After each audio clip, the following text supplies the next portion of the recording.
Ninth में और 10th। हाँ, पढ़े नहीं थे आप लोग।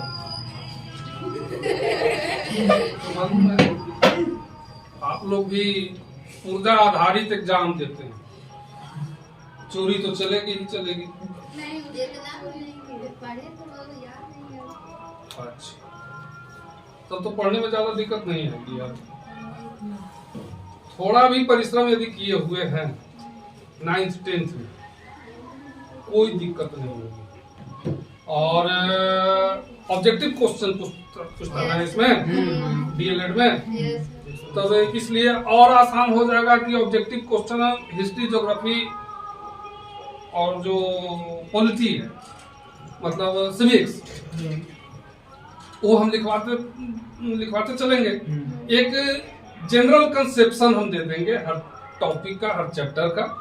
जैसे आपको ज्योग्राफी में पढ़ना है, पहला चैप्टर जो है भारत स्थिति एवं विस्तार, स्थिति विस्तार, उसमें समझने के लिए कुछ नहीं, कुछ है ही नहीं, उसमें केवल पॉइंट्स याद करना है। लेकिन दूसरा चैप्टर से थोड़ा सा समझने के लिए है। जैसे अपवाह स्वरूप है, तो अपवाह स्वरूप में नदी है, नदी नाले, छोटे से नालियां भी होती है, उसको भी अपवाह स्वरूप कहते हैं। मेन रूप से इसमें नदियां पढ़नी है। तो हमारे यहाँ दो तरह की नदी है। एक 12मासी जिसमें सालों भर पानी रहता है, और एक सीजनल, सिर्फ बरसात में पानी होता है। तो जो 12मासी नदियां हैं वो हिमालय से निकलती है, और इसीलिए उसमें सालों भर पानी रहता है, क्योंकि हिम सालों भर पिघलते रहता है। जैसे गंगा, यमुना, कोसी, घाघरा, गंडक, ये सारी नदियां हिमालय से निकली। तो हिमालय के भिन्न भिन्न रेंज से, वो गंगोत्री से लेकर के नेपाल तक आ जाता है जो रेंज है। तो हर जगह से अलग अलग भागों से ये सारी नदियां निकली हैं। इनमें सालों भर पानी होता है। लेकिन सोन, पुनपुन और मध्य भारत की बहुत सारी नदियां हैं, या पश्चिमी पठार की नदियां हैं, पूर्वी पठार की नदियां, इसमें सालों भर पानी नहीं होता है, सीजनल होता है। तो ये अपवाह स्वरूप आपको पढ़ना है। उसके आगे भारत का स्वरूप क्या है? स्वरूप, यदि हिमालय से लेकर के कन्याकुमारी तक आप भारत को देखेंगे तो ये 5-6 स्वरूप लिए हुए है अपना देश। हर भाग, हम कई बार क्लास में इसकी चर्चा करते रहते हैं कि जब हम लोग बिहार से बाहर निकलते हैं तो समझ में आता है कि हमारा देश कितना खूबसूरत, कितनी तरह की संस्कृतियां यहाँ पाई जाती हैं जो हम लोग सोचते भी नहीं। खान पान, रहन सहन, पहनावा ओढ़ावा, सैकड़ों तरह की बोलियां, विचित्रता लिए हुए यह देश है। दक्षिण भारत में आप चले जाएं, केला के पत्ता पर आपको खाने के लिए मिलेगा। कोई गए हो घूमने घामने इधर से? नहीं गए। जाओगे ना तो पहले बार यदि होटल में जा रहे हो तो केला के पत्ता बिछा देगा। अब उस पर आपको जो खाना मिलेगा ना, वो आप देखे ही नहीं। क्या चीज दे देता है वो? आंबर, सांबर और क्या क्या उसमें मिलाया हुआ रहता है। खट्टा सब चीज में रहेगा, इमली डाला हुआ। ये उनकी संस्कृति है, ये वही लोग खाता है। महिलाएं हमारे तरह, हमारे राज्य की तरह आलसी नहीं होती हैं। सुबह में निकलेंगी, पूजा पाठ करके, दरवाजे के बाहर सब लिप पोत करके, वहाँ दिवाली में क्या तुम लोग बनाते हो? रंगोली। वो लोग प्रतिदिन बनाता है। पानी से पोछ पाछ करके दरवाजे पर रंगोली बनाएगी, स्कूटी उठाई और निकल गई काम। ये उनकी संस्कृति। पूर्वोत्तर में चले जाओ, जो हमारा नॉर्थ ईस्ट का है, जैसे अरुणाचल प्रदेश, वहां के पुरुष आलसी होते हैं और महिलाएं हाड़ तोड़कर कमाती। सच्चाई यही है, उनकी संस्कृति है, आदिवासियों की वो संस्कृति है। अच्छा, खान पान में पूर्वोत्तर भारत में गौ मांस खूल करके लोग खाता है। हिंदू फिर भी खाता है। हम लोग पूजा करते हैं गायों की, हमारे यहाँ होता है ना। यस। तो ये अजीब टाइप की संस्कृति है, लेकिन इस संस्कृति का जो डेवलपमेंट हुआ है ना, वो इसका फिजिकल बनावट से हुआ है। जो भौतिक स्वरूप है भारतवर्ष का, प्रकृति ने जो इसकी रचना की, अलग अलग भाग में अलग अलग ढंग से किया। उत्तरी भारत जो हमारा है पूरी तरह से पहाड़ी भाग है जिसमें हिमालय। पश्चिम में अफगानिस्तान के किनारे से लेकर जहां हिंदुकुश पर्वतमाला है, वहां से लेकर के अरुणाचल प्रदेश तक हिमालय पर्वतमाला विस्तृत है, लगभग 2500 किलोमीटर। इसके 3 रेंज हैं। सबसे जो दक्षिणी रेंज है उसको शिवालिक रेंज। मध्य का जो भाग है इसको मध्य हिमालय कहते हैं या हिमाचल श्रेणी कहते हैं। और सबसे उत्तरी वाला जो भाग है वो महान हिमालय, ग्रेट हिमालय। हमारे जितने भी दर्शनीय स्थल हैं, दर्शनीय शहर कहिए या बहुत जो प्रसिद्ध धार्मिक स्थल है, केदारनाथ, बद्रीनाथ, द्वारकापुरी, ये सब मध्य हिमालय पर है। इसी तरह मसूरी, नैनीताल, दार्जिलिंग, ये सब मध्य हिमालय पर ही है, शिमला वगैरह। दक्षिणी भाग का जो रेंज है शिवालिक का, वो बिहार के पश्चिमी चंपारण तक आ गया। ग्रेट हिमालय जो है वहीं से हमारी गंगा, यमुना जैसी नदियां निकली है। और यदि ग्रेट हिमालय नहीं होता, या यूं कहे कि हिमालय नहीं होता उत्तरी भारत में, तो मध्य एशिया का जो लू भरी आंधी है या अत्यंत शीतल हवा जो है जाड़े के दिनों में, उससे हमारा देश आच्छादित है। तो ये लू को भी रोकता है, गर्मी को भी, और ठंडी हवा को भी रोकता है। और सबसे बड़ी बात कि मध्य एशियाई जितने भी आक्रमणकारी आए वो डायरेक्ट रूप से हमारे देश में नहीं घुसे। उनको मध्य एशिया से होकर के अफगानिस्तान तक जाना पड़ा, वहां से हिंदुकुश पर्वतमाला पार करके तब आए हैं। अदरवाइज हमारा देश पता नहीं क्या हो जाता है यदि हिमालय ना होता तो हिमालय हमको इनसे सुरक्षा देता है। एक बनावट हुआ। हिमालय से दक्षिण यदि आप बढ़ते हैं तो यहाँ सिंधु, सतलज, गंगा जैसी नदियां बहती हैं। और इन नदियों ने अपने तलछटों से एक विस्तृत मैदान का निर्माण किया है, जिसे हम सिंधु, गंगा, सतलज, ब्रह्मपुत्र का मैदान कहते हैं। पूर्वी भारत में ब्रह्मपुत्र। इन्होंने ही अपनी बरसात के दिनों में मिट्टियां बिछा करके इस मैदानी भाग का निर्माण किया है जिस पर हम रहते हैं। ये दुनिया का सबसे सघन आबादी वाला प्रदेश है। यहीं पर कल कारखाने या हजारों तरह की फसलें पैदा करते हैं, हम लोग निवास करते हैं, व्यापार करते हैं, सब कुछ इस मैदानी भाग में किया। यहां से आप दक्षिण चलें, थोड़ा सा और दक्षिण बढ़े तो ये पठारी भाग शुरू होता है। उत्तर में पहाड़ी भाग, मैदानी भाग और पठारी भाग। जो छोटा नागपुर के रांची से कहिए, ये छोटा नागपुर का रेंज शुरू होता है और चल जाता है मध्य प्रदेश से आगे तक। ये पूरा का पूरा विस्तार, हजारों तरह की खनिज पदार्थ इस पठारी भाग में मिलता है। तांबा, लोहा, जस्ता, अवरक, ये सारी चीजें इसी पठार में मिलती है। अब पठारी भाग से और दक्षिण आदि आप बढ़ते हैं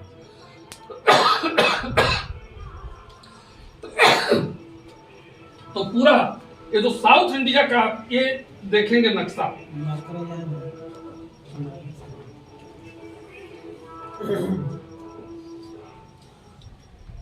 ये हमारा साउथ इंडिया हो गया, दक्षिणी भाग। तो यहां से यदि आप बढ़ते हैं तो ये पूरा इलाका पठारी भाग, पूरा इलाका ये भरा हुआ है पठार से। अब ये जो पश्चिमी इलाका है और ये पूर्वी इलाका, इसमें पश्चिम का पहाड़ी भाग और ये पूर्वी भारत का पहाड़ी भाग, दो भाग है, दो तरह के पहाड़ हैं, छोटे छोटे कटे हैं। इस पहाड़ का पश्चिमी जो है इसका विस्तार कन्याकुमारी से लेकर के यहाँ पठारी तक भाग तक। ठीक है। अभी इनका भी एक रोल है। रोल क्या है? जब मॉनसून आता है हमारे यहाँ, तो आगे पढ़ेंगे आप 9th में ही, वर्षा जो हमारे यहाँ होती है तो कई तरह के वर्षा होती है, उसमें मॉनसूनी वर्षा सबसे प्रमुख है। तो मॉनसून जो आप देखते हैं कि 1 जून को ही प्रतिवर्ष भारत में आ जाता है, केरला से ये टच करता है 1 जून। तो प्रश्न उठता है कि 1 ही जून को क्यों आता है? 1 जून से पहले का है नहीं, 1 आध महीना पहले या 1 आध महीना बाद, क्यों ऐसा होता है वो पढ़ाएंगे।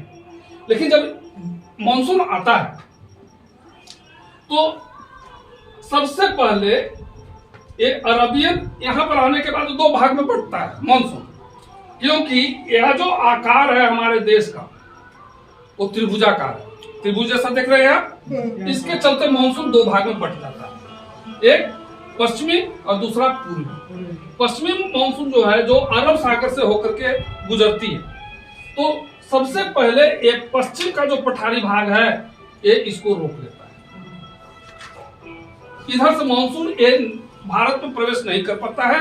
परिणाम कि यह जो बीच का भाग आप देख रहे हैं, एक भारत का अंतिम किनारा और एक पश्चिमी पहाड़, ये दोनों के बीच में ये मानसून अपनी सारी वर्षा कर देती है और यह वृष्टि छाया का इलाका पड़ जाता है। वृष्टि छाया करते हैं, उस भाग में वर्षा नहीं होती।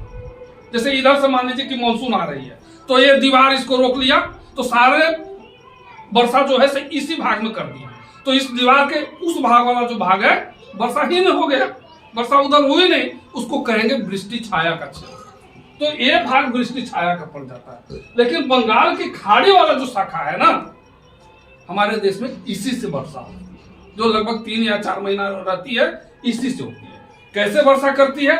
वो सीधे चला जाता है पूर्वोत्तर में गारो, खासी, जयंतिया 3 पहाड़ी है मेघालय में। तो इस तरह का उसका आकार है, तीनों पहाड़ियों का।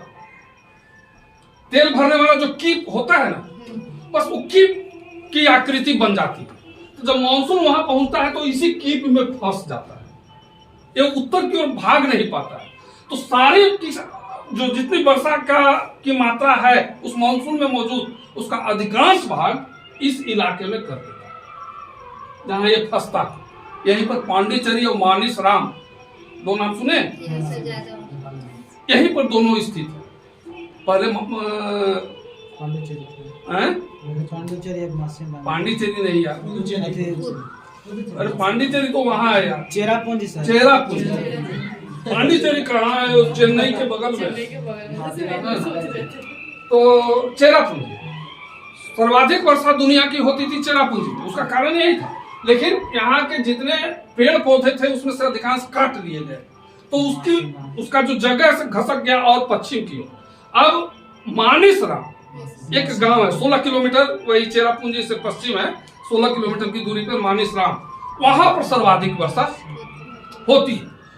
अब उसी के बाद हिमालय इस रेंज में पड़ता है, तो हिमालय को वो पार नहीं कर पाता है मानसून। हिमालय की ऊंचाई के कारण 88,848 मीटर की ऊंचाई, तो उसको पार नहीं कर पाता है। तो हिमालय के सहारे ऊंचा उठता चला जाता है और पश्चिम की ओर बढ़ता चला जाता है। तो जितनी ऊंचाई पर गया तो उसका जो जलवाष्प है मानसून का, वो जलकर में बदल करके वर्षा करते चला जाता है और पश्चिम की ओर बढ़ता चला जाता है। यही क्षेत्र यूपी, बिहार और फिर दक्षिण की ओर मुड़ता है। यूपी, बिहार, मध्य प्रदेश वगैरह इलाका में वर्षा करते रहता है 3 से 4 महीने। फिर विषुवत रेखा के दक्षिणी भाग में निम्न दाब का क्षेत्र बनता है, तो फिर यही मानसून वापस लौटना शुरू होता है। लेकिन उसमें तो अब जलवाष्प रहा नहीं, 3-4 महीना तक जो भारत में या भारतीय उपमहाद्वीप में रहा, तो जितना जलवाष्प की मात्रा था वो सब वर्षा हो गया। अब एक सूखा मानसून हो गया। अब लेकिन जब सूखा मानसून हो गया तो यही सूखा मानसून वापस लौटने लगता है। क्यों? क्योंकि विषुवत रेखा के दक्षिण में निम्न दाब का क्षेत्र है। उस निम्न दाब को भरने के लिए यह मानसून लौटने लगता है। लेकिन लौटता है तो बंगाल की खाड़ी से यह थोड़ा जलवाष्प ले लेता है, क्यों?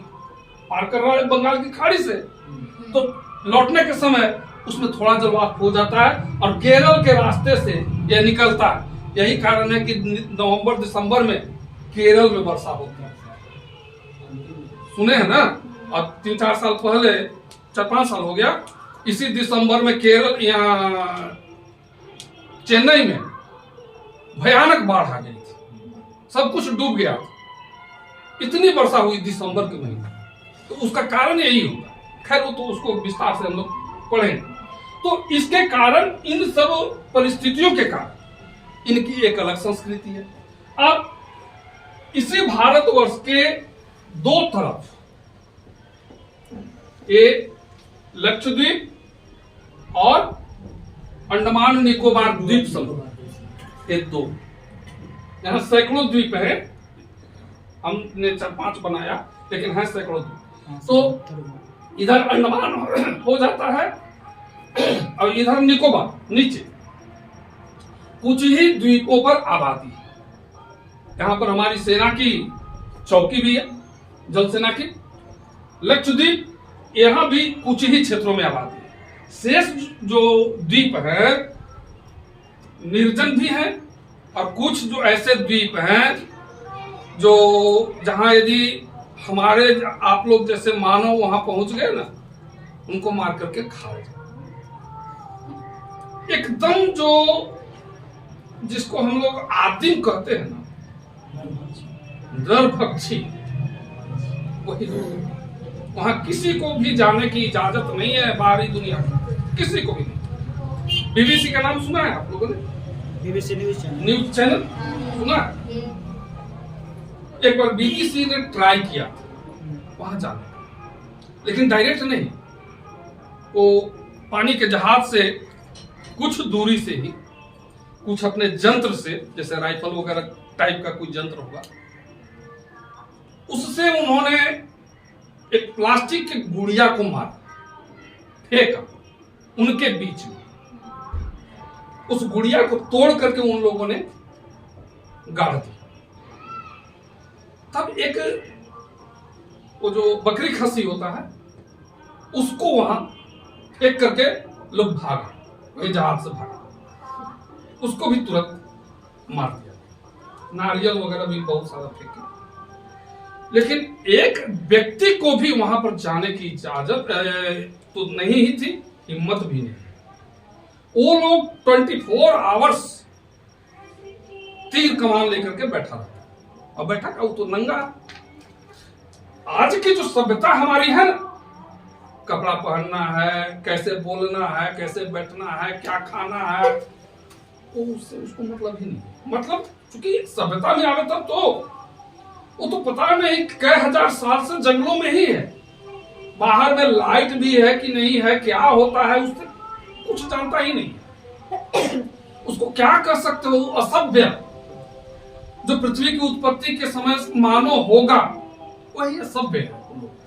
तो इन द्वीपों पर, निकोबार में भी और लक्षद्वीप में भी बहुत सारी वैसी प्रजातियां हैं।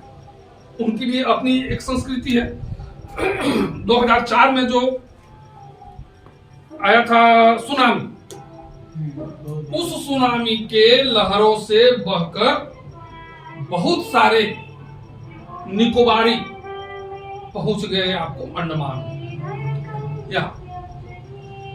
यहाँ पर जो हमारी फौज थी, हालांकि अंडमान निकोबार में भी जहां फौज थी, हवाई अड्डा है, उसको भी बहुत लॉस हुआ था सुनामी में। लेकिन फिर भी जब ये सारे लोग पहुंच गया, तो हमारी सेना के लोग उसको चारों तरफ से कंटीले तार से घेर दिए। इसलिए घेराव कर दिया कि ये जहां आबादी के क्षेत्र में घुसेगा तो न जाने कितने लोगों की जान लेगा। और न केवल कंटीले तार से घेर करके खड़ा रहा, सब लोग ड्यूटी पर रहा, पूरी सेना अपने अपने हथियार लेकर, यदि कोई खुराफात करे तो उसको मार दिया जाए। लेकिन खैर उसी कटीले तार में लोग वैसी रहा, हजारों की संख्या में था। उनको पूरी जलेबी बाहर से ही फेंका गया, गिराया गया उसी अंदर में। वो लोग खाया पिया फेंका, एकदम तो जानवर है तो उसको क्या कहा। खैर फिर उसी संगीन के साये में उसी जंगल में जाकर के उनको छोड़ा।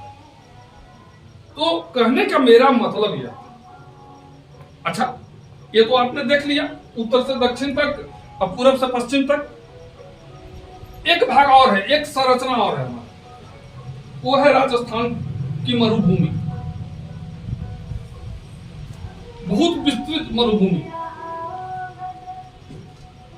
यदि इस समय जैसे इतनी हवा चल रही है, ज्यादा तेज हवा नहीं है, जैसलमेर आदि रास्तों से आप ट्रेन से गुजर रहे हैं तो आपकी पूरी बोगी जो है बालू से भर जाए, आपका पूरा शरीर बालू से, हवा चल रही है उसके साथ बालू है।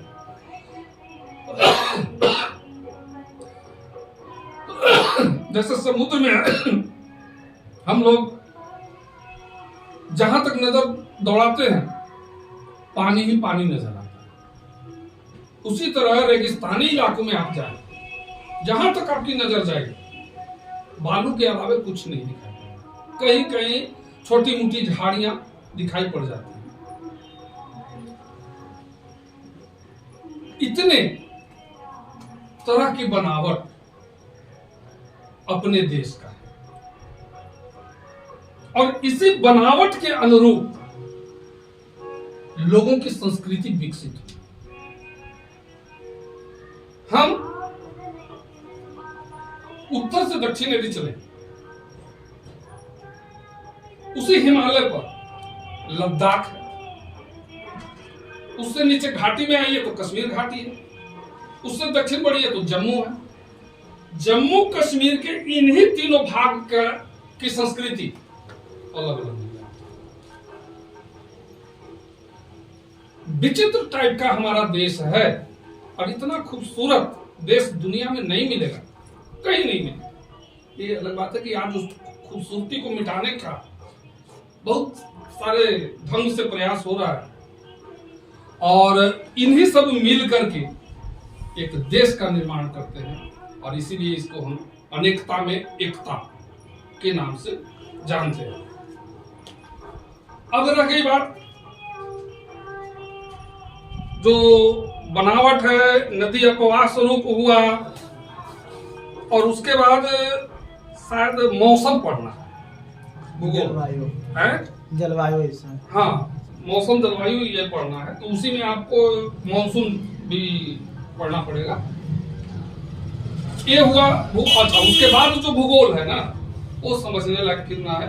पड़ोसी देश हैं अपने पाकिस्तान, नेपाल, भूटान, बांग्लादेश वगैरह वगैरह, इनके बारे में क्या क्या फसल है, कितनी जनसंख्या है, ये सब पढ़ना है तो कोई खास चीज नहीं। इतिहास ये 9th की अभी हम बात कर रहे हैं। इतिहास में पहला चैप्टर तो आप देखे ही होंगे, भौगोलिक खोज। और भौगोलिक खोज पहला चैप्टर के बाद अमेरिकी स्वतंत्रता संग्राम, फिर फ्रांस की क्रांति, फ्रांस की राजक्रांति, और क्या है उसके बाद फिर है नाजीवाद वाला, प्रथम विश्व युद्ध, द्वितीय विश्व युद्ध, प्रथम विश्व युद्ध, द्वितीय विश्व युद्ध, उसके बाद नाजीवाद और फांसीवाद, उसके बाद आदिवासियों का हिस्सा। हाँ, तो फांसीवाद और नाजीवाद नाम तो सुने ही होंगे। हिटलर मुसोलिनी का नाम तो सब कुछ जानता है क्योंकि ऐसा फिगर है दुनिया का कि बच्चा बच्चा नाम सुनता था। कौन कहाँ का था, क्यों कुख्यात हुआ, ये बहुत कम लोग। और इतिहास एक ऐसा विषय है ना जिससे भी पूछो वो इतिहास की बात करे, लेकिन इतिहास जानता होता नहीं। वो तो नाम सुन गया अकबर बाबर, बस वहीं तक उसका इतिहास सीमित रहता है। बहुत सारे लोग आपको कहते मिल जाएंगे कि मार्क्सवादी इतिहासकारों ने तो भारत के इतिहास को बर्बाद कर दिया। ये तो नेहरू गांधी आजादी मिली, सरकार बन गई, उन्हीं के हाथ में दे दिए लिखने के लिए मार्क्सवादी इतिहासकारों को, उन्होंने पूरा इतिहास गलत गलत लिख करके छोड़ दिया। अब हम लोग बदलेंगे, यानी मोदी जी की सरकार अब इतिहास को बदल रहा है। पहले के जो इतिहासकार थे कि अकबर बाबर के खाली लिखे, मुगलों को लिखे, हिंदू राजाओं को लिखे, लेकिन उनसे पूछो कि कितना इतिहास पढ़े हैं आप। अकबर बाबर से भी पहले यहाँ इतिहास पढ़ाया जाता है, और उस समय से हमारा इतिहास शुरू होता है जब धरती पर मानव पैदा हुआ था, जंगली स्थिति में रहता था, गुफाओं में रहता था। उस समय से हम इतिहास पढ़ते हैं भारत का, और उसको मध्यकाल में मुसलमानों का जो शासन रहा, वहां से होते हुए अंग्रेजों ने कैसे हम पर शासन किया ये भी पढ़ा। वो अंग्रेजों का नाम नहीं लेगा, ये लोग जो मुगलों का नाम बार बार लेगा, वो अंग्रेजों का कभी नाम नहीं लेगा कि अंग्रेजों ने हम पर शासन किया, हम गुलाम रहे अंग्रेजों को, कभी नहीं नाम लेगा। क्यों? क्योंकि अंग्रेजों की चापलूसी करता था। जब आजादी की लड़ाई लड़ी जा रही थी ना, तो ये लोग तो अंग्रेजों के दलाल थे, अंग्रेजों के साथ थे, भारतीय स्वतंत्रता संग्राम के विरोधी थे। ये लोग नहीं चाहते थे कि भारत आजाद हो, तो इसलिए अंग्रेजों का नाम नहीं लेता है। लेकिन मुगलों का इससे एलर्जी है मुगलों, और इनके इतिहास में सारे के सारे मुगल जो थे ना, बड़ी क्रूर थे, अत्याचारी थे, लुटेरा थे, और पता नहीं क्या क्या बहुत कुछ करता है। लेकिन सच्चाई यही है कि वो इतिहास उनको नहीं मालूम, पढ़ाई नहीं है। वो तो व्हाट्सएप यूनिवर्सिटी में थोड़ा बहुत दिखता है, तो सिलेबस अपना उसी को दूसरे जगह में परोसने की कोशिश करता है। खैर, समय बदलता है। हाँ, नहीं तुम लोग भी अपना व्हाट्सएप खोलो ना, देखना, एक से एक इतिहास की बात करेगा। व्हाट्सएप यूनिवर्सिटी हाँ, विचित्र विचित्र टाइप का, और एक यहाँ से वहाँ ऐसा लिंक जोड़ता है ना, जो अनजान आदमी रहेगा कहेगा कि ठीक ही कर। हाँ, गजब ढंग से चलता है भाई। आश्चर्य होता है कि कितना ये लोग पढ़ता है। तो अलग बात है, वहाँ हम लोग चर्चा न करनी है। हम लोग को तो कोर्स जल्दी से जल्दी खत्म करना है। 10वां की जहां तक बात है, 10th की बात है। 10th में इतिहास आपको यूरोप में राष्ट्रवाद से शुरू। राष्ट्रवाद क्या होता है? अभी व्हाट्सएप यूनिवर्सिटी में बात आएगा राष्ट्रवाद, हर चीज में आएगा। एंटी नेशनल और क्या उसको कह सकते हैं, देश विरोधी, धर्म विरोधी, राष्ट्र विरोधी, राष्ट्रवाद के खिलाफ खूब चलता है। तो यही राष्ट्रवाद हमको पढ़ना है, लेकिन यूरोप में पढ़ना। यहां से शुरू होता है यूरोप से। इसी में आपको बिखरा हुआ जर्मनी, बिखरा हुआ इटली को कैसे यूनाइट किया गया एक जगह, ये पढ़ना है हमको। दूसरा चैप्टर जो है इतिहास का, समाजवाद और साम्राज्यवाद और साम्यवाद। हालांकि साम्यवाद तो गलत टाइटल दिया, टाइटल देना नहीं चाहिए था, टाइटल उसको समाजवाद ही रखना चाहिए था, क्योंकि साम्यवाद तो दुनिया में आया कहीं नहीं, आज भी नहीं।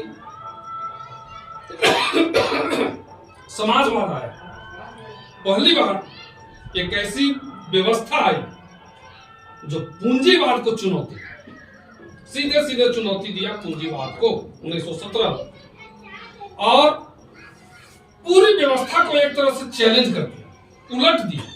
जो प्राचीन सभ्यता से हमारी व्यवस्था चली आ रही थी, और खास करके औद्योगिक क्रांति के बाद जिस व्यवस्था का डेवलपमेंट हुआ, पूंजीपतियों ने जो डेवलप किया, उस व्यवस्था को सीधे सीधे समाजवादी व्यवस्था ने पलट दिया और एक नई तरह की व्यवस्था विकसित की।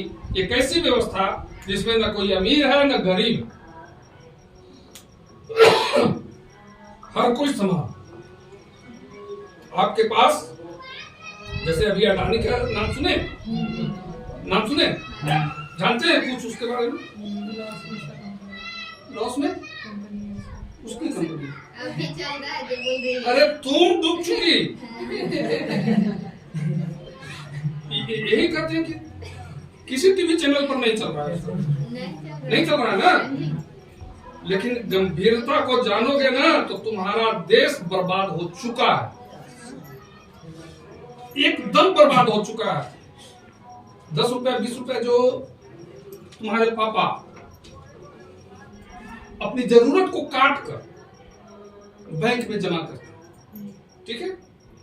हम लोग भी अपने जीवन सुरक्षा के लिए LIC करते हैं, है ना, समय समय उसका प्रीमियम देते रहते हैं।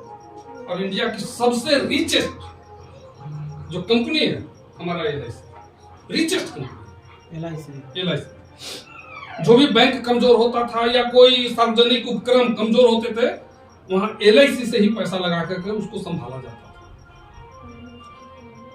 उस LIC का पैसा और बैंकों का पैसा 1000-2000 नहीं, खरबों खरब रुपया अडानी को दिलवाया गया, सरकार द्वारा दिलवाया गया। अब सोचिए कैसे दिलवाया गया, क्या इस पर तो कभी लीजर पीरियड में रहेंगे तो याद कराना, हम बताएंगे कैसे कैसे उन्होंने खेल किया है। जैसे सिंपल से समझ लो, एक कलम है 10 रुपए, ठीक है, इसकी कीमत मूल कीमत है 10 रुपए। हम आपको दे दिए 1000 रुपए और आपको कहे कि से इस कलम को तुम, हमारे पैसा है, आपके पास मेरा पैसा 1000 रुपए, कि तुम 1000 रुपया में इसको खरीद, तुम तो खरीद लिए। अब इस कलम की क्या कीमत हो गई? 1000। अब 1000 रुपया का वही कलम ले जाकर के हम बैंक में देंगे, देखिए इस कलम की कीमत 1000 की है, आप हमको लोन दे दीजिए। और 1000 पर हमको 5000 का लोन दे दीजिए। 10 रुपए का कलम और 5000 का लोन, समझ रही हो बात को? नहीं समझी? हर कंपनी का शेयर, इनका शेयर था 125 रुपए का। मॉरिशस में इन्होंने अपने भाई के अधीन एक फेक कंपनी बनवाई, फेक, उसमें न कर्मचारी है न अधिकारी है, कुछ नहीं, केवल एक घर है। उस कंपनी का नाम उन्होंने रख दिया। अडानी जी की कंपनी का शेयर निकला, लाखों शेयर निकला, उसकी कीमत थी 125 रुपया। अपने भाई को कहा कि इसकी कीमत आप 10,000 रुपया कर दें और उस पर सारे शेयर को 1-8 लाख की संख्या में शेयर खरीद लीजिए। अडानी का ही पैसा, भाई बड़ा भाई है विनोद अडानी, उसको इसने दिया। अब शो हो गया मार्केट और दुनिया में। एक शेयर की कीमत 10,000, ठीक है, 125 का शेयर 10,000 अब कीमत हो गया। उसी 10,000 को SBI में और LIC में जमा किया गया, उसी एक शेयर को। तो एक शेयर नहीं, हजारों शेयर वहां जमा किए गए और उस आधार पर अरबों रुपया लिया गया कर्जा, ठीक है। अब एक अमेरिका की कंपनी है हिंडनबर्ग, उसने रिपोर्ट निकाला अडानी के खिलाफ। इसकी सारी कंपनियों का पोल खोल दिया कि कैसे कैसे धूर्तबाजी ये कर रहा है, कहां कहां कर रहा है। मॉरिशस से लेकर के सिंगापुर तक इसकी सैकड़ों कंपनियां हैं जो फेक है, कोई कंपनी है ही नहीं, केवल नाम है कंपनी का। और उसी फेक कंपनी के नाम पर भारतीय बाजार से इसने बैंक से LIC से कर्जा लिया। परिणाम यह हुआ कि विदेश के जितने भी पूंजीपति इसके शेयर खरीदे थे सब बेच करके निकल गए। अब मार्केट गया बैठ, जो मार्केट 10,000 का था एक शेयर की कीमत किसी की, वो बैठ के आ गया 100 रुपया और 125। आपका पैसा था LIC में, आपका पैसा था बैंक में, वही पैसा दिया गया खरबों रुपया इनको लोन के रूप में, और वो पैसा डूब गया मार्केट में। डूबा किसका? आपका डूबा। और भगवान न करे वो नौबत आए, यदि ऐसी नौबत आ गई तो फिर DLED करने के लायक नहीं बचेंगे।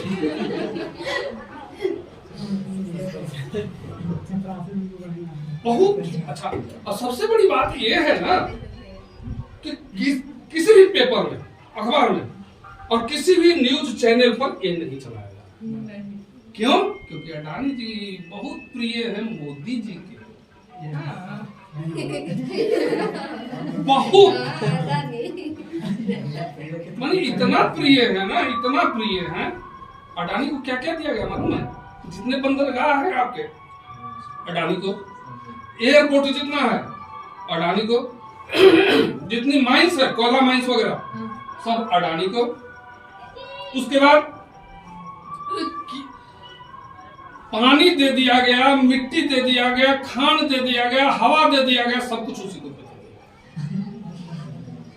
एक एक पैसा जोड़ करके हमारे पूर्वजों ने इन चीजों को खड़ा किया। जो हम लोग टैक्स देते हैं, उसी टैक्स में से कुछ बचा करके हमारे पहले की जो सरकारें थी, वो सब बचा करके एक कंपनी खड़ा की है, सार्वजनिक कंपनी, जिस पर सभी का अधिकार, कोई भी उसमें नौकरी कर सकता है, जा सकता है, रोजगार पा सकता है। उस कंपनी को इन्होंने कौड़ियों के दाम में बेचा और सब अडानी। क्यों ऐसा? एक उद्योगपति का हिम्मत है कि हमारे देश के प्रधानमंत्री के पीठ पर हाथ रखे। हिंदुस्तान के प्रधानमंत्री के सामने आंख उठा करके बात करने की हिम्मत किसी उद्योगपति की नहीं होती थी। आज से पहले, मैंने इनसे पहले, ये पहले हमारे हैं महामानव, अवतारी पुरुष, जिनके पीठ पर एक अंबानी जी हाथ रखते। और अडानी जी की पत्नी जब आती हैं, अडानी भी साथ होते हैं, तो हमारे देश का प्रधानमंत्री हाथ जोड़कर खड़ा। देखे हैं नहीं ये सब चीज दिखाएंगे हम। ये सब चीज बड़ी सुरक्षित रखते हैं। ये स्थिति हमारी पहुंच गई। खैर, प्रधानमंत्री जी हाथ जोड़ रहे हैं, प्रधानमंत्री जी हाथ जोड़ रहे हैं अडानी के पत्नी। बहुत कुछ बदल गया है। ऐसा नौबत आ गया। बुरे दौर में हम लोग पहुंचे हुए हैं। खैर, अब हम लोग फिर से अपने टॉपिक पर आ जाए। तो राष्ट्रवाद की बात चल रही थी, तो उसमें भटक गए, दिक्कत हो जाती है, हमको दिक्कत हो जाती है। पता नहीं क्या हमको है के बाद समझती है।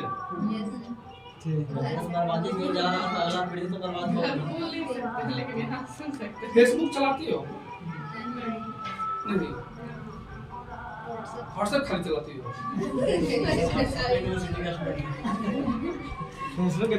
फेसबुक डाउनलोड करो और हमसे जुड़ो, हमारे फेसबुक से जुड़ो। तुम देखो कैसा कैसा आर्टिकल हम तुमको भेजते हैं। लिंगवा एक बार भेजा थे लोग ग्रुप आ था कि फेसबुक है ना, कि जाते कि कैसे खोल लेके लिंक ना कर पाए। फेसबुक डाउनलोड करके ना, हम लोग स्टार्ट किए, डाउनलोड करो, उसके बाद ये लोग कर देगा। फेसबुक खाली सब जाता है। आईडी सब किसी और का चलाते हैं, पर अपना आईडी किसी का आईडी है, उससे क्या मतलब? मतलब कभी लॉगिन करते हैं। तो दूसरे की आईडी है तो मेरे साथ नहीं ना जुड़ेगी भाई। पता नहीं किसका है। भैया ही सब करें। भैया का है, आईडी बनाने में कितना देर लगा? वो ये सब कर देगा इसलिए स्पॉट पर, इतना हम भी नहीं जानते। हमको भी दूसरे से सहारा बहुत कुछ लेना मोबाइल के माध्यम। तो हम बहुत कुछ आर्टिकल वगैरह, हिस्टोरिकल आर्टिकल भी होता है, आते रहता है मेरे पास। तो जो एकदम ऑथेंटिक, वो सब हम भेजते रहेंगे। ये सब जो मामला चलता है अडानी ग्रुप में सब डाल दिया है ना, ग्रुप में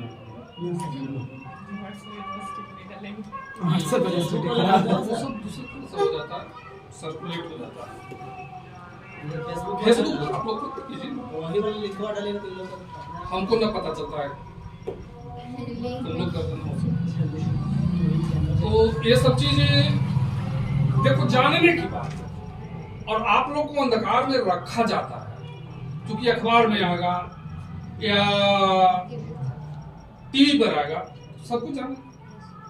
इसको बचाने के लिए 66 अरब रुपया, 66 अरब, जरा सोच लीजिए, 32 अरब रुपया प्रिंट मीडिया को, मतलब अखबार मैगजीन को, और 34 अरब रुपया टीवी को। केवल उसको क्या कहते हैं, प्रचार, ना करना। एडवर्टाइजमेंट जाता है। एडवर्टाइजमेंट के लिए दिया गया है भारत सरकार से 2014 के बाद से 2018 कितना 66 अरब रुपए केवल प्रचार का प्रचार। अब 20 को अखबार किसी दिन का उठा करके देख लो, किसी दिन का 20 अखबार, पहला अखबार से शुरू करेगा, एकदम पहला पेज, पूरे पेज में मोदी जी, वही मनोज चेहरा। एकदम मोदी जी, हर अखबार मोदी जी। क्यों दिया? बजट पेश करो। बजट पेश मोदी जी को थोड़ी करना है, वो तो वित्त मंत्री करती हैं, वो तो बजट करके पेश हो गया, उससे अब कोई मतलब नहीं। घूमने में पैसा खर्च किए हैं मोदी जी, विदेशी ये तो 66 अरब रुपया खाली हम आपको बता रहे हैं प्रचार पर, वो तो अभी छोड़ दीजिए। इतना से कितनी कंपनियां खड़ी हो जाती, कितने लोगों को रोजगार। सारा कॉलेज जो आपका है, central university, central school, IIT तक प्रोफेसर नहीं, खाली। तो जो प्रचार पर आप ये जो नूरानी चेहरा दिखाने में खर्च कर रहे हैं ना, इस पर यदि उन्हीं चीजों पर खर्च किया जाता तो हमारे कितने नौजवानों का भविष्य संवर जाता है ना। तो मेन मुद्दा पर, अच्छा अब एक तर्क क्या देता है, तुम हिंदू हो ना, देख रहे हो कोई आज तक बनाया था राम मंदिर, ये दिल्ली के बैठे रहते राम मंदिर धारा 306। हैं। अब ये हो गया ना तो भारत का कल्याण। अब इसके अलावा तो भारत को कुछ चाहिए था ही नहीं। पहले के जितने प्रधानमंत्री हुए सब तो अनपढ़ थे, इतना तो कुछ आता ही नहीं था किसी को। अब राम मंदिर कितने का बना, कितने का आप अनुमान भी नहीं लगा सकते, उतना शून्य आपसे नहीं बैठेगा।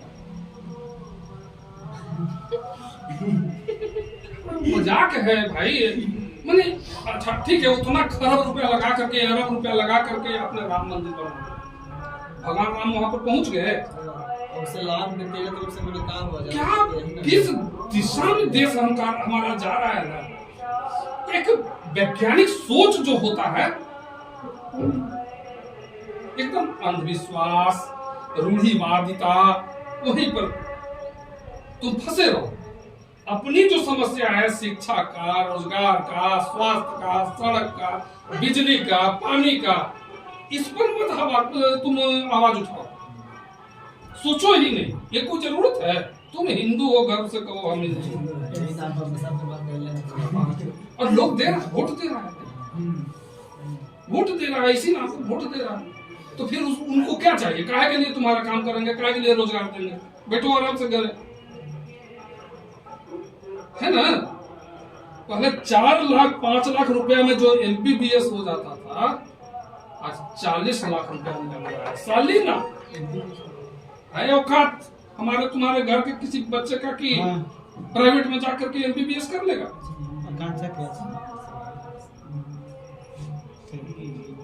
मैंने हम कहाँ पहुंच गए हैं। एक सरकार होती है जो अपने बच्चों के लिए, अपने नौजवानों के लिए वो चिंतित रहती है कि हमारे हजारों की संख्या में नौजवान हर साल निकल रहे हैं शिक्षित होकर के, हम उनको कहाँ लगाएं, रोजगार कैसे दे। फिर कल से बोलना कि 4 रुपये पढ़ाएंगे। हम आपको बता रहे हैं 1999 से पहले से मार्क्समैन कोचिंग में हम पटना पढ़ाते थे। SSC और रेलवे वगैरह का था, कॉम्पिटिटिव कोचिंग था बैंकिंग का। और बैंकिंग SSC का नॉर्थ इंडिया में पहला और एकमात्र वो कोचिंग था। एक से एक भयानक शिक्षक थे, रीजनिंग वगैरह की शुरुआत ही वहीं से हुई, ऐसे शिक्षक वहां थे। जीएस पढ़ाने के लिए हम थे। कोई वैसा संडे नहीं होता था जब किसी न किसी एक परीक्षा नहीं होती, कॉम्पिटिटिव परीक्षा, रेलवे को हो, एसएससी को हो, बैंक को, सभी बैंक के अलग अलग परीक्षा होती थी। एसबीआई, पीएनबी, केनरा, सबकी अलग अलग परीक्षाएं होती थी। जिस बैच हमारा खत्म होता था, जैसे मान लीजिए कि आप लोग बैठे हुए हैं तो उसमें 40 का एक बैच होता था हमारे उस कोचिंग में। 4 महीना 6 महीना के बाद वो बैच खत्म हो जाता था, कोर्स समाप्त। कोर्स समाप्त होते होते आधा बच्चे निकल जाते थे, जॉब में पकड़ लेते थे। इसलिए कि बैंक में एसबीआई में नहीं हुआ, पीएनबी में होगा, पीएनबी में नहीं हुआ तो केनरा पकड़ाएगा, उसमें नहीं पकड़ाया तो रेलवे पकड़ाएगा, वहां नहीं पकड़ाया तो और कुछ पकड़ लेगा। बहुत वैकेंसी, जब वैकेंसी बहुत है, परीक्षाएं रोज हो रही हैं, हर संडे को कोई ना कोई पकड़ाना ही। अब 2001 के बाद हमारा जो डायरेक्टर था जयपुरिया, शुभेंदु जयपुरिया, उनके रिलेटिव थे, उसमें वाजपेयी जी प्रधानमंत्री थे और वित्त मंत्री थे यशवंत सिन्हा, कराची वाले। हमारे डायरेक्टर और यशवंत सिन्हा दोनों रिलेटिव थे। हर वर्ष फंक्शन में कोचिंग में, हमारे कोचिंग में जसवंत सिन्हा आते हैं। तो उन्होंने ही हमारे डायरेक्टर को सलाह दी कि अब कोचिंग का धंधा बंद करो, क्योंकि 2002 के बाद वैकेंसी नहीं आने जा रही है, सारी वैकेंसी खत्म हो। और मान लीजिए उन्हीं से शुरू हुआ, उसी काल से, कि 100 आदमी एक साल में रिटायर किया।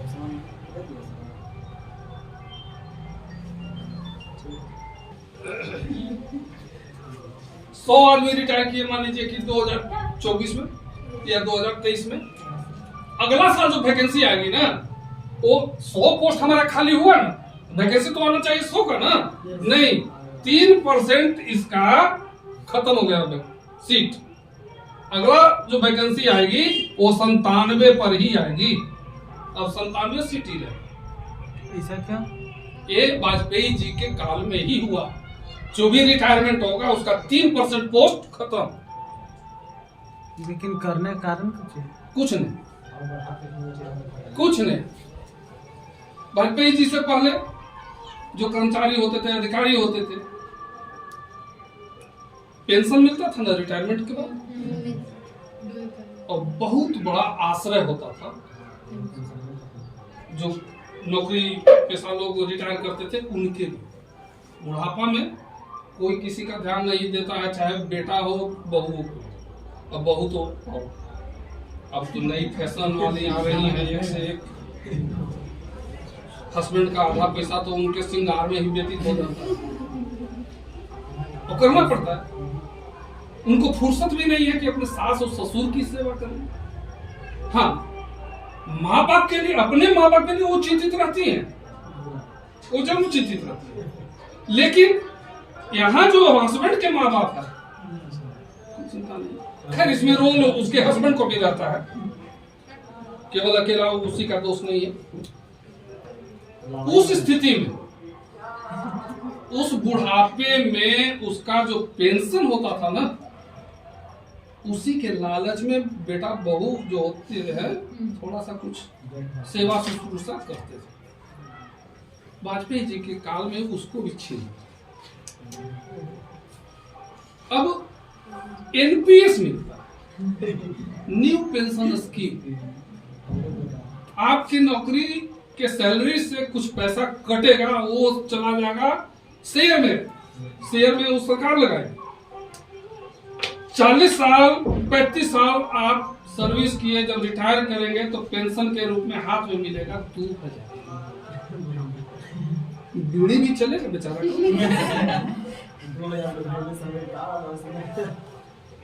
एकदम क्या कहा जाए। अच्छा, हम लोग आए नौकरी में, हम अच्छा कमा रहे थे अपनी जगह पर, अल्ट्रासाउंड बेड लगाए हुए थे मशीन, एक स्टाफ रहता था बेचारा, हम अपने डेरा में मस्त रहते थे, मस्ती से खाए पिए आराम किए। शाम में आता था स्टाफ, हाँ सर आज 10 हुआ 12 हुआ 14 हुआ, पूरा कॉपी लेते आता था डेरा पर, कितना अल्ट्रासाउंड हुआ 14, साइन किए, 14 बचे 500 पर हेड होता था, उतना से गुना करके पैसा हमको गिन करके देते। इससे बढ़िया नौकरी दुनिया में क्या हो, है ना? 7,000 8,000 5,000 डेली आता था, घर बैठे, कहीं भाग दौड़ नहीं, कोई अधिकारी की चिंता नहीं, टाइम से न जाएंगे तो अटेंडेंस कट जाएगा, या आरटीडी पहुंच जाएंगे कि डीओ साहब पहुंच जाएंगे, इसकी कोई चिंता नहीं। क्या पता नहीं कहां से एक वैकेंसी आ गई 2006 में। हाँ, लेकिन हम चॉइस नहीं था। हमारे बड़े भाई हैं इंजीनियर स्टील सिटी में, बोकारो में स्टील सिटी, उन्होंने सलाह दिया कि तुम ज्वाइन कर लो।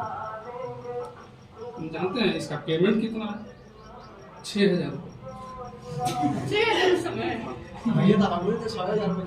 6,000 रुपये से शुरुआत हुई।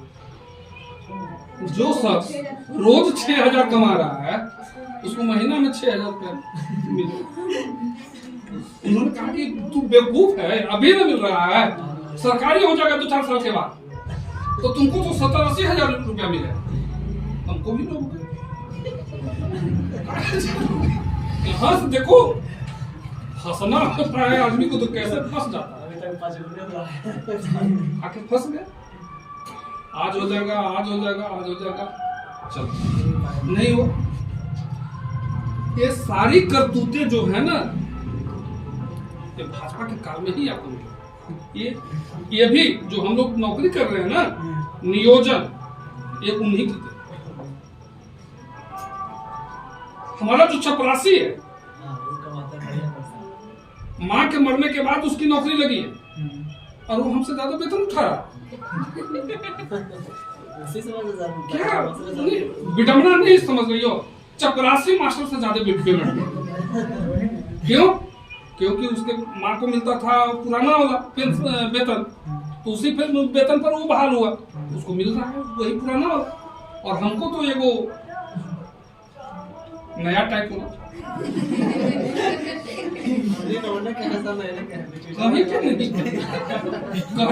शर्म लगता है कि हम नौकरी कर, सच्चाई है कि नौकरी नहीं है, चाकरी है। चाकरी किसी के यहाँ कर रहे हैं, दिन गुजर रहा है, बैठ करके गप मार रहे हैं, समय गुजर रहा है, बस यही है आप नौकरी।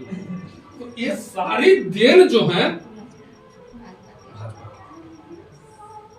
समझ लो, अब नई देन तो देख ही रहे हैं। तो राष्ट्रवाद में आपको ये सब मिलता है। समाजवाद एक ऐसी व्यवस्था थी जिसमें बड़ा छोटा अमीर गरीब नहीं था, व्यक्तिगत संपत्ति किसी के पास नहीं थी। व्यक्तिगत संपत्ति करने का मतलब कि आपको ये चिंता नहीं है कि बैंक में मेरा पैसा कितना जमा हुआ, क्योंकि आपको जो वेतन मिलेगा उतना ही मिलेगा जिसे आप 7 महीना का काम चला सके। शेष तो आपकी चिंता सरकार कर रही है, आपका बेटा पढ़ेगा कैसे पढ़ेगा उसकी चिंता सरकार को है। घर में कोई बीमार पड़ा हुआ है तो उसका इलाज कहाँ होगा, कैसे होगा, कितना बेहतर होगा, वो सरकार अपना इलाज कराएगी। तो आपको पैसे की क्या जरूरत है?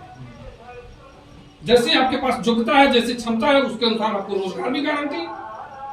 बस आप डिग्री लीजिए और एक रोजगार आपके लिए बैठा हो, तब इससे बेहतर व्यवस्था क्या हो सकती है ना? ये समाजवादी व्यवस्था 1917 में आई लेनिन के नेतृत्व में। फिर ये चलते रह गया। 1953 में आ गए आपके, उनका नाम था भूल गए, 1953 रूस में। हाँ, बड़ा क्रूर था स्टालिन, बहुत क्रूर था। वो अपने दामाद को भी खड़ा करके गोली मारा, बहुत क्रूर था। लेकिन अपने देश के साथ कभी समझौता नहीं किया। यह स्टालिन का ही योगदान था कि द्वितीय विश्व युद्ध में हिटलर को पराजय मिली। यह स्टालिन का ही योगदान था, जहां 7 लाख से ऊपर सोवियत संघ के आम जनता मारे, आम जनता, सैनिक तो छोड़ दीजिए कितने मारे गए रूसी सैनिक, लेकिन इतना त्याग करने के बावजूद भी हिटलर को उसने नहीं आगे बढ़ने दिया, हिटलर को बर्बाद कर दिया। 1990 तक, 89-90 तक सोवियत संघ की व्यवस्था चली, लेकिन वहां तक पहुंचते बहुत सारे कारण हैं। उसके आगे हम बढ़ते हैं। फ्रांस कहाँ है? 10th में। फ्रांस की क्रांति 9th में। 9th में। तीसरा चैप्टर जो है वो भारत में राष्ट्रवाद है।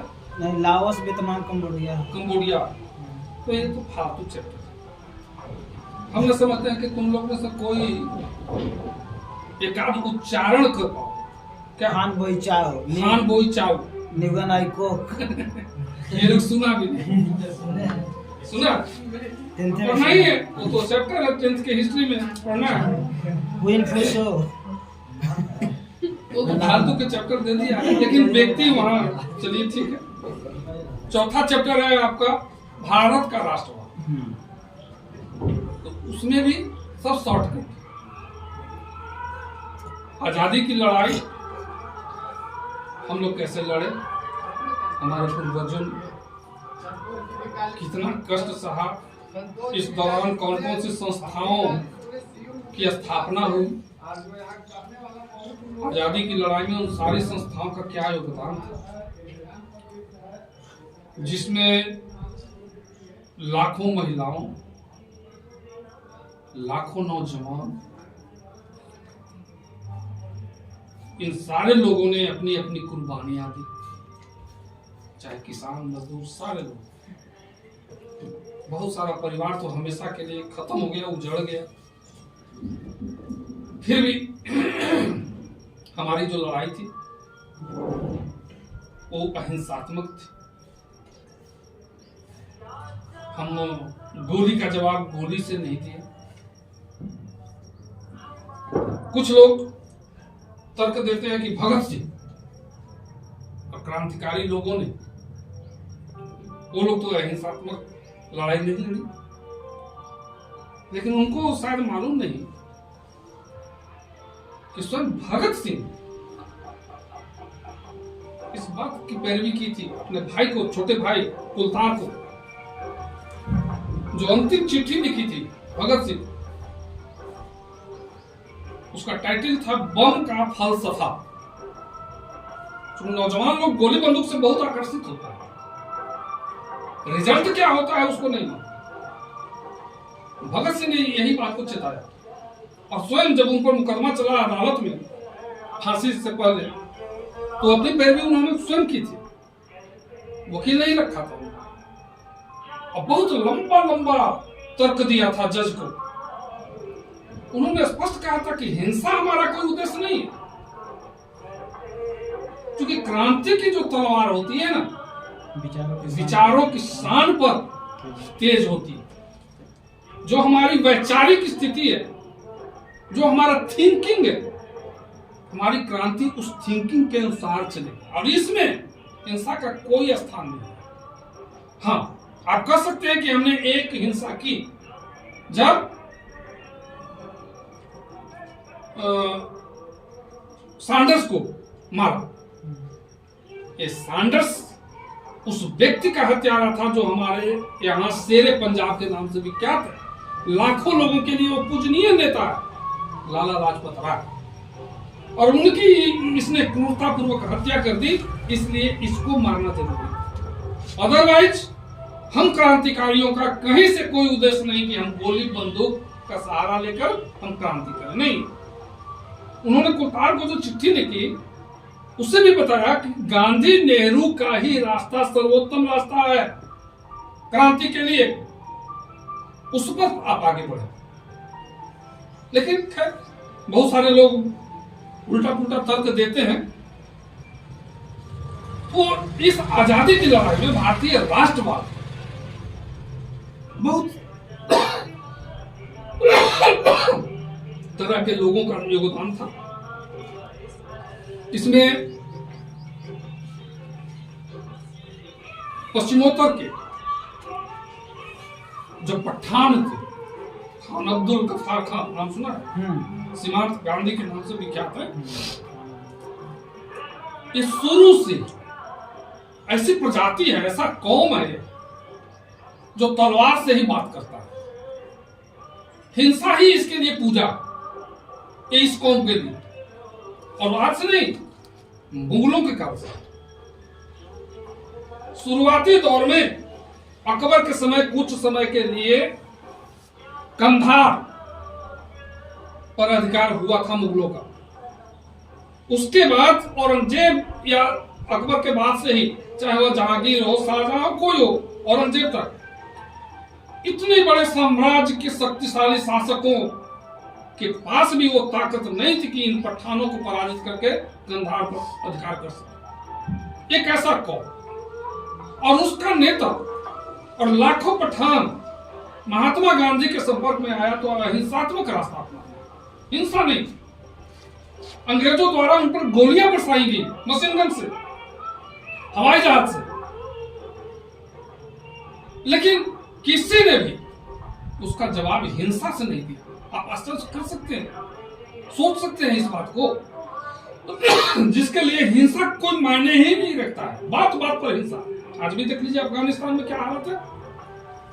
ये जो तालिबान वगैरह है, जो उसका विरोधी है उसका सर पकड़ के छुरी से रेत देता है तुरंत, जिससे लग रहा है कि हम लोग उसे मछली और बकरी को भी नहीं रेत सकते जैसे वो आदमी को रेत देता है। उनके लिए एकदम मामूली चीज है। और वो जब आजादी की लड़ाई के समय गांधी जी के संपर्क में आया, सारे के सारे लोग हिंसात्मक रास्ता अपना। इस तरह के योगदान से ही हमें 1947 में आजादी मिली थी। बहुत कष्ट झेलना पड़ा था, समय ज्यादा लगा, लंबा लगा, लेकिन दुनिया में एक मिसाल हम लोगों ने रखा, ये हिंसा से भी दुनिया के सबसे ताकतवर साम्राज्य को हम पराजित कर सकते। 10वां का जो भूगोल है आपका, ये फालतू, पढ़ने लायक कुछ है ही नहीं, खाली याद करने लायक। आधा से ज्यादा किताब तो संसाधन पढ़ना, भूमि संसाधन है, जल संसाधन है, वन्य संसाधन है, और क्या क्या, केवल संसाधन है, खनिज संसाधन वगैरह सब। तो आप उसको पढ़िए, याद कीजिए, यही तो है। समझना तो 10वां में नहीं, जो समझना है 9th में थोड़ा सा यही समझ। तो आपको मोटा मोटी यही पढ़ना है, और इसी पर हम लोग कल से शुरुआत कर देते हैं, क्योंकि टाइम तो है नहीं ना। कल से शुरुआत करते हैं। तो कल से कौन सब्जेक्ट रहेगा? हिस्ट्री। कल से हिस्ट्री, भौगोलिक खोजे, भौगोलिक खोजे हिस्ट्री में 9th क्लास के। भौगोलिक खोज। चलिए, आप लोग के पास किताब है कि नहीं 9th वाली? है। नहीं है।